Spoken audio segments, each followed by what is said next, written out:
Olá, seja muito bem-vindo ao nosso programa Minha Fé, o programa onde a gente traz pessoas de diferentes religiões para abordar sobre a fé delas, para desmistificar as coisas em torno da fé delas, para quebrar preconceitos, quebrar paradigmas.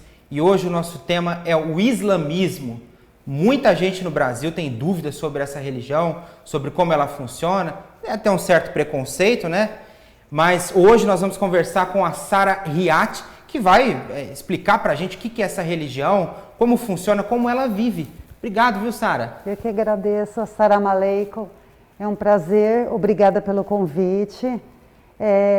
E sim, o Islã é uma religião que me trouxe à vida novamente. Sou brasileira, nascida em Ribeirão Preto, me mudei para o Egito há algum tempo, mas fiz a reversão ao Islã há mais de 5 anos. Islã é derivado, né, da palavra salam, que significa paz. Então é uma religião de paz. Nós temos aí 5 pilares no Islã, onde devemos seguir, e com o decorrer do programa a gente vai explicando um pouquinho disso. Certo. E o islamismo tem também o seu livro sagrado, né? O Alcorão. Assim como a Bíblia, é o Alcorão, né? O Alcorão, que foi revelado pelo profeta Mohammed através do anjo Gabriel. Mohammed, para nós, é Maomé. Que a paz do Senhor esteja com ele. Certo. Você já se identificou como sendo brasileira, né? Ribeirão-pretana, e se converteu ou fez a reversão, né? Exato. A volta para o islamismo, como é dito. Como você se sente sendo uma mulher muçulmana? Em paz, primeiramente, protegida. Existe sim um preconceito muito grande. O ser humano ele busca ouvir mais do que ler, né? E nós temos hoje, obviamente, o Alcorão já traduzido em vários idiomas, dentre eles o inglês, o português, enfim. E a falta, acredito, de informação é que leva as pessoas a ouvirem o que, de repente, a mídia ou, né, a internet expõe um lado ruim ou errado, ou errôneo, inclusive, e eu estou disposta a desmistificar isso, dizendo quanto eu sou feliz, porque quando você faz a reversão para o Islã, certo, é como se você nascesse novamente. A tua vida dali para trás, ela está apagada. Deus nos oferece, né, que Allah nos oferece uma nova vida. Certo. Porque eu até já ouvi isso, né? Muita gente aqui no Brasil acredita que a mulher que é muçulmana é uma mulher triste, tem uma vida vazia, uma vida sem graça, de tristeza. Não, isso não é verdade? Não, de jeito nenhum. De jeito nenhum, absolutamente. Obviamente faz parte da vestimenta islâmica a modéstia, né? Que são roupas que né, a mulher islâmica não mostra partes do corpo, não mostra o cabelo. Para mim isso é hoje uma proteção. Eu vivi 2, né? Eu sou de nascença, registrada, batizada na Igreja Católica, né? Quando eu nasci, como Jane. Quando eu fiz a reversão, eu escolhi Sara por ser a esposa do profeta Ibrahim. E eu posso dizer que o véu, que é o hijab, que faz parte de toda uma vestimenta, certo, eu digo sempre que a gente carrega na cabeça uma responsabilidade muito grande. Porque, na realidade, o hijab, ele não é somente uma vestimenta, ele é a identidade de uma mulher muçulmana. E não adianta a mulher estar com um hijab e ter um péssimo comportamento, não ser uma pessoa que respeita o próximo, enfim, faz parte realmente de toda uma proteção. Na realidade, eu também sinto que é uma parte de dedicação minha para com Allah, um respeito, porque toda vez que você vai orar, que é dos pilares do Islã, são as 5 orações por dia, que o nosso corpo é virado, né, voltado para a Meca, obviamente a gente tem que estar devidamente protegida para poder, né, fazer a nossa salat, que é a oração. Tá, especificamente, só para as pessoas entenderem, né? Tem alguns profetas, né, ao longo da história. Sim. Jesus Cristo é um dos profetas. Sim. O profeta Mohammed é outro profeta. Maomé, Maomé. profeta Maomé. O Islã é a última das religiões, judaísmo, cristianismo e o islamismo. Certo. E o islamismo é uma religião monoteísta ou politeísta? Monoteísta, acreditamos no único Deus, Alá. Alá é Deus. Acredita em anjos? Não acreditamos em anjos. Sabemos que existem anjos, mas a nossa conexão, a nossa ligação é única e exclusivamente com Alá. Certo. Sara, me tira uma dúvida. Durante as pesquisas, eu vi que todo muçulmano ele tem, por preceito, por obrigação, né, doar 2,5% de sua renda aos mais necessitados. Essa informação é verdadeira? É verdade. É um dos pilares do Islã também. Primeiro pilar do Islã é a Shahada, que é a profecia, quando a gente faz o testemunho de fé. Né? É quando nós temos o entendimento e dizemos em voz alta, perante um sheik, ou dentro de uma mesquita, ou mesmo dentro da sua casa, que não há divindade além de Deus, não há outro Deus além de Alá. O único é o Alá. Alá e o seu profeta Maomé. Depois vem o Salat, que é a oração, que são 5 orações por dia, é um dos pilares também. O Zakat também é um dos pilares, que é a caridade, tá? Obviamente que quem não tem aí o dinheiro para estar fazendo caridade, você pode fazer caridade de uma outra forma, oferecendo um alimento, oferecendo uma palavra amiga, oferecendo uma orientação. Certo. Né? Depois vem o jejum, que é no Ramadã, né? Que é o 9º mês sagrado para os muçulmanos. Passamos aí um mês em jejum do amanhecer ao anoitecer, sem bebida de nenhum tipo, água, né? A bebida alcoólica o Islã não consome. Certo. Nenhum tipo de vício, nem alimentos e nem relações sexuais para quem é casado.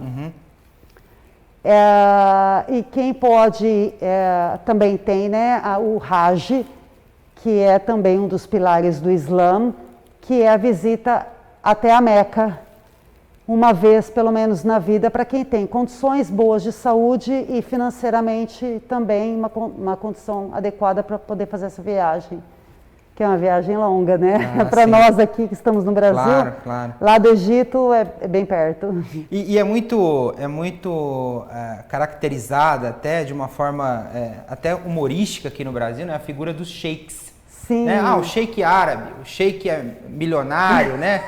O cidadão lá é um sheik, ele tem dinheiro. Quem são esses sheiks, né? Que tanto fala? Na realidade, o sheik é um representante, né? Que a família escolhe, aquela pessoa que tem a responsabilidade de estudar o Islã, de estar levando conhecimento, né? Para os povos sobre o que é o Islã, essa religião maravilhosa, que dá vida, dá condições de você ter entendimento, e é a base, né, da nossa vida, é a fé. Então o sheik não necessariamente ele vai ser rico ou pobre, isso depende da profissão que ele escolheu para ele, mas não necessariamente a ver. Seria mais ou menos para, né, a grosso modo entender, como um padre, por exemplo. Mas o sheik pode ser casado e o padre não. Sara, o propósito de nossa existência é adorar a Deus? É assim que entende o islamismo? Adorar a Deus, ser obediente a Deus, adorá-lo, ser grato sobre todas as coisas. Ele é o nosso Criador. É difícil não falar do Islã e não me emocionar. Ao contrário do que muitas pessoas pensam, a mulher no Islã, ela não é uma mulher submissa, ela não é uma mulher oprimida, ela não é uma mulher que é castrada, o que devemos ter entendimento é de que o Islã é uma coisa, a cultura é outra. Então, alguém vai me perguntar assim, mas Sara, no Irã, mulher não pode dirigir, por exemplo, as muçulmanas não podem dirigir. Não, não é que as muçulmanas não podem dirigir. É uma determinação do governo daquele país, é cultural. Hoje sempre tivemos médicas, advogadas, juízas, psicólogas, professoras, enfim, em todas as áreas existem profissionais muçulmanas, mulheres muçulmanas. Então, elas podem sim trabalhar, é um direito delas escolher, porém, quem é o provedor é o homem. O dinheiro que a mulher muçulmana recebe é dela. Ela vai usar como ela bem entender. Ela vai, enfim, comprar coisas para os filhos, para casa, para ela, vai doar, né? O que também é muito importante dizer, que o zakat, que é essa caridade, né, que faz parte do pilar do Islã, não é oferecido pelo homem, porque tanto tem a igualdade no Islã, quanto os deveres e direitos dos homens, das mulheres também. Então, se ela não tiver condições, é sinônimo de que o marido não está tendo competência para cuidar dela. Certo. Entendeu? Ela pode muito bem pedir o dinheiro para ele, para fazer o zakat, mas é uma obrigação da mulher também fazer. Falando sobre esse tema, né? As mulheres no islamismo, as mulheres muçulmanas. A gente sabe que aqui no Brasil muitas pessoas pensam, existe essa cultura de pensar que as mulheres muçulmanas sofrem, a gente já até abordou um pouco disso aqui. E uma coisa que é uma curiosidade, como que o homem dentro do lar trata a mulher? Ele é violento? Porque aqui no Brasil tem muito homem violento por aí, os índices não negam, né? Exato. Tem muita violência doméstica no Brasil, isso precisa acabar de uma vez por todas. Exato. Como que é lá? Então, o que acontece? Muçulmano, o Islã é a religião, e o muçulmano é quem segue a religião. Então, são homens e mulheres, né? O muçulmano e a muçulmana. Pessoas com problemas, enfim, deficiências de personalidade, isso não quer dizer que seja da religião, isso é do homem, né? Ou da mulher a violência, enfim. Bem pelo contrário, quando eu decidi mudar para o Egito, eu me preocupei muito. Eu fiz uma série de pesquisas, porque a minha filha não é muçulmana. E a minha grande preocupação seria como ela ia ser recebida nesse país. Porque, na realidade, você ir para visitar é uma coisa, e você ir para morar é outra coisa.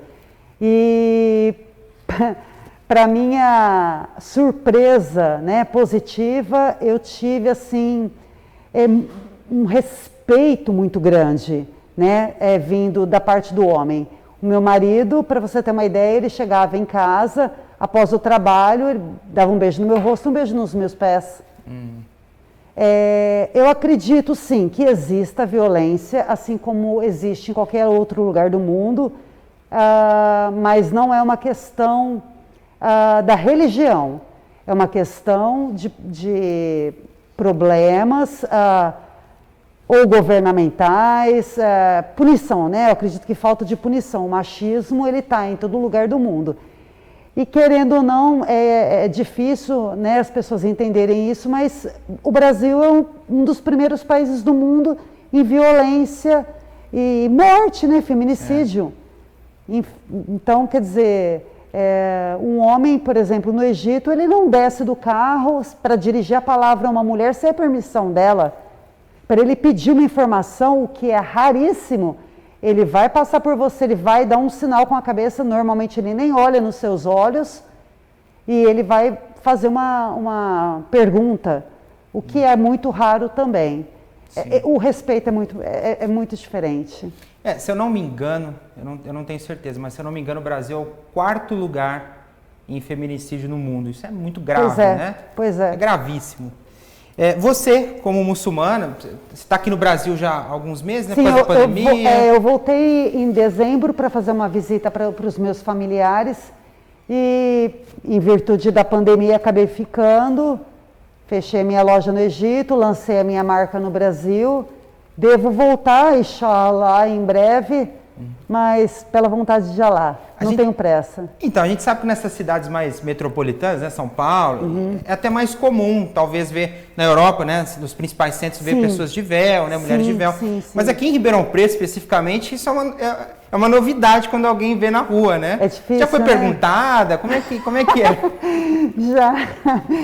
Já fui perguntada, já pediram para tirar foto, já mandaram voltar para o meu país. Volta para o seu país, o que você está fazendo aqui? Existe gente que ajoelha e faz o sinal da cruz, é impressionante. Mas o preconceito maior, é engraçado, eu senti quando eu cheguei. Realmente, acredito muito por falta de informação, né? Ouvi algumas coisas que me machucavam na época, do tipo, você já está no seu país, tira essa porcaria do cabelo. Algumas coisas que a pessoa não consegue entender que é uma decisão minha. É uma decisão minha. O véu, ele não faz parte só de uma vestimenta, de um código de conduta no Islã. É uma decisão da mulher, faz parte, sim, da vestimenta islâmica, mas é uma decisão da mulher. Hoje eu estou de niqab por conta da pandemia, mas normalmente eu não uso o niqab. Enfim, mas é uma decisão. Marido nenhum obriga a mulher. Tanto é que eu conheço, né, amigas que são muçulmanas, a mãe é muçulmana, a filha usa o véu e a mãe não usa o véu. É uma opção dela para com Allah, é um assunto dela para com Allah. Outra coisa que é até motivo de um certo folclore aqui no Brasil, quando se fala na questão dos muçulmanos, né, do Oriente Médio, é aquela questão do homem poder ter mais de um casamento, né? Isso acontece mesmo? Acontece. O Alcorão Sagrado, que é o nosso livro, né, sagrado, ele dá essa permissão ao homem. Porém, não é como muita gente pensa. Que bacana, o cara vai lá e tem 4 esposas, né? São até 4 esposas. Hoje em dia, número 1, isso é raríssimo, porque tudo que ele der para a primeira esposa, efetivamente ele tem que oferecer para a segunda esposa. Lá, eu vou contar um pouquinho bem rápido o que é que acontece. O Alcorão é um livro que não tem evolução, eu digo tradução, né? Ele não foi, conforme foi o mundo evoluindo, ele foi se modificando, não. Nós seguimos exatamente o que está escrito no Alcorão Sagrado, desde quando ele foi revelado ao profeta Maomé. Tá. Naquela época, o homem sempre foi o provedor. Dentro do Islã, o homem é o provedor da família, tanto que a mulher nem tem a obrigação, né, de fazer a salat dentro, que é a oração dentro da mesquita. Essa é uma obrigação do homem para agradecer, enfim, a mulher faz em casa. Pode também ir até mesquita, mas normalmente ela faz em casa. Tá, voltando lá, os homens iam para a guerra. Um exemplo, ele foi para a guerra, morreu, e aquela mulher que ficou em casa com os 5 filhos, ela não trabalhava. Como é que ela ia se sustentar? Ela ia morrer com os filhos? Então, Allah determinou, está no Alcorão, de que o homem poderia casar com uma segunda esposa e dar a ela dignidade, cuidar dos filhos dela como se fossem filhos dele. E essa é a realidade do porquê da poligamia no Islã. Não é para dormir com todo mundo, fazer farra e não mora todo mundo junto. Teve aí uma novela no Brasil e mostrava, né, Clone. o Clone. Pois é, e não mora todo mundo junto. Hoje em dia não existe tantos casamentos dessa forma, né, a segunda ou a terceira esposa, justamente porque fica caro. né? Ele vai dar um carro do ano para a esposa, tem que dar para outra. Ele vai dar a melhor casa para uma, tem que dar para outra. Enfim. Acredito que com a evolução, né, da modernidade fica caro demais, né, ter mais do que uma esposa. Na Arábia Saudita ainda existe alguns casamentos assim. Sara, entre as coisas que mais são alvo de preconceito com o islamismo, né, é a questão política, né, que a gente nem vai entrar muito nesse mérito, mas é a questão de as pessoas acharem que o islamismo é uma religião violenta, que prega a violência. Quando você iniciou esse programa, você disse, é a paz, né? É a paz. A tradução Salam, de islamismo é a paz. Islã é derivado de salam, que é paz. O que acontece? Vou falar bem rápido, porque eu não tenho propriedade para estar falando sobre isso. Nós temos no Brasil um representante maravilhoso, que é o Sheikh Jihad. Em Ribeirão Preto, nós temos o Sheikh Amir, que ele pode, inclusive, vir e falar com bastante propriedade sobre isso.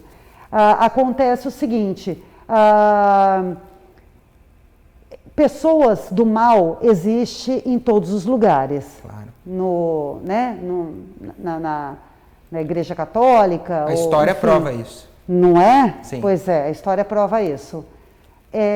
Não é diferente dentro do Islã. Então, aquela pessoa extremista que diz Allahu Akbar, Deus é maior, explode algum lugar em nome de Deus. Isso não existe. Deus não deixou isso, não deixou essa permissão.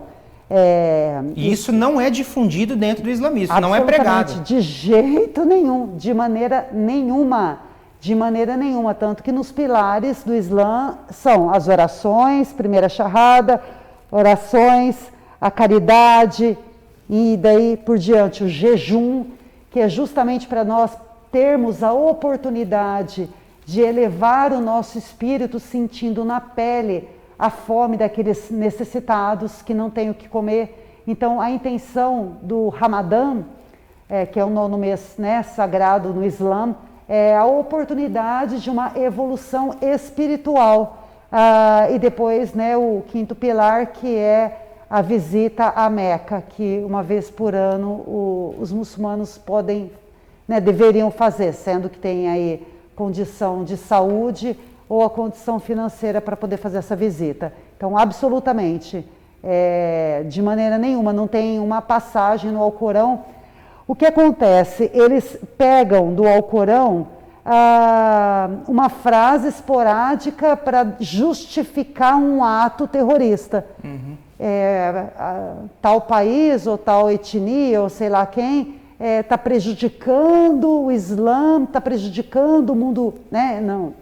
E vai lá e faz algo errado, criminoso, né? A gente sabe que também... São pessoas criminosas, claro, não claro. são muçulmanos, são pessoas criminosas. Toda religião tem pessoas boas, Exato. pessoas ruins, que usam a religião para o mal. A gente sabe também Exato. que com a Bíblia Sim. tem muita gente que usa trechos para fazer Sim. coisa errada, Exato. para fazer o mal. Então não é, né? Exato. Vocês acreditam em Jesus Cristo? Sim, claro que sim. Acreditamos, respeitamos na Virgem Maria. Sim, para nós, Jesus é um profeta também, enviado por Deus. Um dos homens de impecável, como que eu posso dizer? Uma conduta impecável, que respeitava as mulheres, inclusive. Impecável, né? Sem... Nossa, tem todo o meu respeito e minha devoção assim, as pessoas que acreditam, né, que Deus veio para salvar o mundo, Ele veio para trazer também a mensagem da paz, né? Então tem todo o nosso respeito. Certo. E hoje há cerca de 1,5 bilhão de pessoas muçulmanas. Que número impressionante. Eu realmente não sabia. Tem crescido muito. Eu descobri isso na pesquisa agora. Tem crescido muito. Olha, eu vou falar por mim. Dentro do Alcorão, você encontra resposta para tudo. Resposta para a depressão, a busca desenfreada pela beleza, a busca desenfreada pela competitividade de quem tem mais. O porquê nós dizemos Alhamdulillah por tudo, Alhamdulillah por tudo, obrigado. Obrigada a Deus por tudo, graças a Deus por tudo. Por quê? Porque quando você acontece alguma coisa até mesmo de ruim para você, Deus é que sabe, aquilo não é, talvez não seja ruim. Lá na frente você vai entender que aquilo era necessário para a tua evolução. Então, alhamdulillah por tudo. A gente deve sempre repetir, e repetimos a todo tempo, alhamdulillah por tudo. O que acontece na minha condição, quando eu fiz a reversão, eu comecei a me sentir mais protegida. Pela vestimenta, eu não ofereço tanto a condição da pessoa ter acesso como é que eu posso te dizer, da vaidade, né? Eu não exponho tanto a minha vaidade. É uma forma interessante que a pessoa tem a oportunidade de conhecer quem é o coração da Sara, quem é a Sara. Na realidade, é assim que eu me sinto, uma protegida. Certo. E outra palavrinha que ficou muito conhecida, inclusive na novela O Clone, que a gente já citou aqui, é a palavra haram. Haram. O que é haram? Haram é pecado, né? Haram é pecado. A mulher, o homem, não devem cometer o pecado. Beber, ter relacionamento sexual antes do casamento, tatuagens é haram, enfim, haram é pecado. Inshallah também, né? Era falado muito, lembra? Inshallah, se Deus quiser. Certo. Sara, nós começamos o programa e eu perguntei se você, como muçulmana, se considerava uma mulher feliz. Se você tinha uma vida triste, vazia. Eu quero que você repita, por gentileza, como é que você se sente emocionalmente sendo uma mulher muçulmana? Eu sou um testemunho. Eu sou uma pessoa que pode dizer de condições e de situação vivida. No Brasil, eu tinha uma vida liberta, fiz a reversão no Brasil mesmo, mas eu já tinha uma vida liberta, frequentava boates, enfim, dançava, festividades. Isso não mudou. Eu continuo sendo uma mulher alegre, brincalhona. A minha grande preocupação quando agora eu voltei para o Brasil seria como eu ia trabalhar, porque eu já estava toda, assim, na realidade, quando eu me mudei para o Egito, essa vestimenta ela se fechou um pouco mais, porque tem uma vestimenta modesta, que a mulher usa uma calça jeans, né, um hijab, obviamente nada que marque muito o corpo, porque também não é adequado, mas quando eu voltei já mais com a característica das muçulmanas sauditas, ou enfim, né?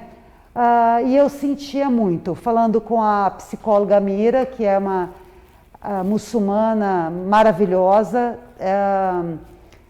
tendo um diálogo com ela, eu falei, nossa, agora a minha preocupação, como é que eu vou conseguir trabalhar no Brasil se essa pandemia não passar, como será, né, a minha condição no Brasil vestida assim.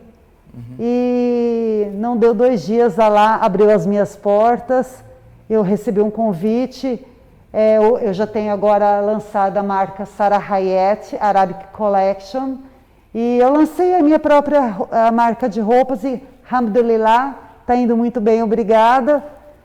Então, o que acontece? Acredito que quando você tem fé, e o exercício da fé, ele não deve ser entendido apenas nos momentos que você está alegre ou no momento que você está bem sucedido. A fé, ela é a certeza de que nada, absolutamente nada vai acontecer de ruim com você. Allah não vai permitir. Por isso que eu digo sempre, seja devoto, seja grato, seja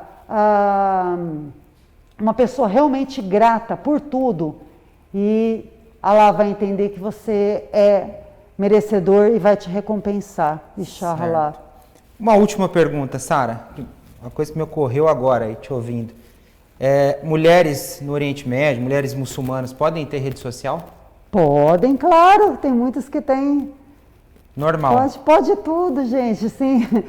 Gente, pode dirigir, pode trabalhar, vai ao shopping, vai ao café com as amigas, tomar um chá, tem rede social. É muito importante que entendam, gente, que a mulher muçulmana, ela em absoluto é castrada. Ai, Sara, tira essa roupa e coloca um biquíni. Eu farei isso dentro da minha casa, lá na piscina junto com a minha família. Os meus pais podem ver o meu cabelo, os meus irmãos podem ver o meu cabelo. Quem não vê o meu cabelo são pessoas que eu poderia me casar, né? Essas pessoas que não têm a permissão de ver o meu cabelo. Mas pode, gente, não tem problema nenhum. Ela pode estudar, ela deve ser, eu digo assim, a mulher não precisa sair na rua gritando pelos seus direitos. Todos os direitos da mulher já estão no Alcorão. Deus deixou isso para nós. Então, leia o Alcorão. Primeiramente, quem deseja conhecer um pouco mais sobre o Islã, eu recebo muito essa pergunta. E como é que eu faço para fazer a reversão para o Islã? A primeira coisa, leia o Alcorão. Busque informação. Entre em contato com um sheik próximo à sua cidade. Busque informação, leia, tire suas dúvidas. E depois, eu tenho certeza que o chamado vai acontecendo assim, dia após dia. Ribeirão Preto tem um templo? Que uma procurar? Mesquita. Tem uma mesquita? Sim, nós temos um sheik em Ribeirão Preto, que é Amir. Ele construiu, né, essa mesquita. Na realidade, é uma casa onde ele tem aí toda a tapetes para oração, né? Ele meio que improvisou essa mesquita, que Ribeirão Preto não tinha uma mesquita. Mas nós temos aí sim um sheik agora em Ribeirão que está lutando por nós. Ô Sara, quero agradecer imensamente a sua presença, foi um grande prazer fazer esse programa com você. Eu que agradeço. É um programa que mostra aí um lado verdadeiro do que é o islamismo, né, do ponto de vista feminino, né, mostra a partir de uma pessoa que é muçulmana, que são as pessoas que a gente tem que ouvir, né, quem realmente participa daquilo, pratica, porque a gente fica ouvindo muitas coisas aí de fora, né, com posições que não tem nada a ver com a religião, não. Distorce tudo. E o que é importante dizer, que a partir do momento que a mulher escolhe trabalhar, não é uma obrigação dela. O trabalho é uma obrigação, o provedor da casa é o marido. Mas a partir do momento que a mulher escolhe ter uma profissão, escolhe trabalhar, ela pode e deve escolher, e esse dinheiro é dela. Ela não divide com o marido. O dinheiro do marido é nosso. Mas o nosso é meu. É isso aí, então, tá Sara. Bom? Obrigado mais uma vez pela participação. Eu que agradeço a oportunidade. E é isso. Vamos viver bem, gente. Vamos viver em harmonia, respeitar a religião do próximo. Tudo pode, só não pode ter desrespeito, ter preconceito e desqualificar a religião alheia, tá bom? Um grande abraço para você que esteve aqui conosco. Continue na nossa programação.